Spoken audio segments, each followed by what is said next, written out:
தேர்தல் வாக்குறுதியில் அறிவித்தபடியே விவசாயிகளின் கூட்டுறவு வங்கிக் கடனை முதலமைச்சர் விஜய் தள்ளுபடி செய்ய வேண்டும் என்றும் 5 ஏக்கர் வரையிலான கடனை தள்ளுபடி செய்வேன் என்று அறிவித்துவிட்டு தற்போது 50,000 மட்டும் என்று அறிவித்துள்ளதை ஏற்க முடியாது என விவசாயிகள் தெரிவித்துள்ளனர். சிறு குறு விவசாயிகள் 5 ஏக்கருக்கு கீழ் உள்ள விவசாயிகளுக்கு முழுமையான தள்ளுபடி என்பதை விட்டுவிட்டு 50,000 ரூபாய் தள்ளுபடி செய்யப்படும் என்பது ஏற்புடையதல்ல. உண்மையிலேயே விவசாயிகள் 14 மாசத்துக்கு ஒரு தள்ளுபடிங்கிறது உலகத்துல எந்த ஒரு முதலமைச்சர் அறிவிச்ச மாதிரி கேள்விப்படலங்க. முழுமையா தள்ளுபடி நினைச்சு ஆவலோட இருந்தோம். இவ்வளவு மோசமா தள்ளுபடி பண்றது ஏற்புடையதல்ல. இதை வன்மையா கண்டிக்கிறோம். விவசாயிகளுக்கு வாங்கிய பயிர்க்கடன் 5 ஏக்கருக்கு உட்பட்டதை முழுமையாக தள்ளுபடி செய்வதாக தேர்தல் வாக்குறுதி அளித்திருந்தார்.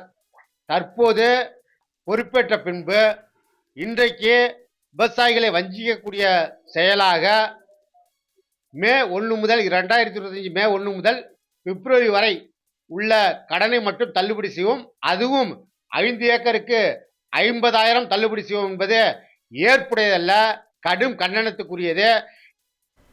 தேர்தல் வாக்குறுதியில் அறிவித்தபடியே விவசாயிகளின் கூட்டுறவு வங்கிக் கடனை முதலமைச்சர் விஜய் தள்ளுபடி செய்ய வேண்டும் என்றும் 5 ஏக்கர் வரையிலான கடனை தள்ளுபடி செய்வேன் என்று அறிவித்துவிட்டு தற்போது 50,000 மட்டும் என்று அறிவித்துள்ளதை ஏற்க முடியாது என விவசாயிகள் தெரிவித்துள்ளனர்.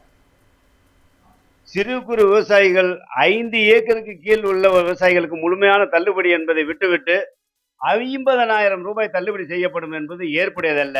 உண்மையிலேயே விவசாயிகள் 14 மாசத்துக்கு ஒரு தள்ளுபடிங்கிறது உலகத்துல எந்த ஒரு முதலமைச்சர் அறிவிச்ச மாதிரி கேள்விப்படலங்க. முழுமையா தள்ளுபடி நினைச்சு ஆவலோட இருந்தோம். இவ்வளவு மோசமா தள்ளுபடி பண்றது ஏற்புடையதல்ல. இதை வன்மையா கண்டிக்கிறோம்.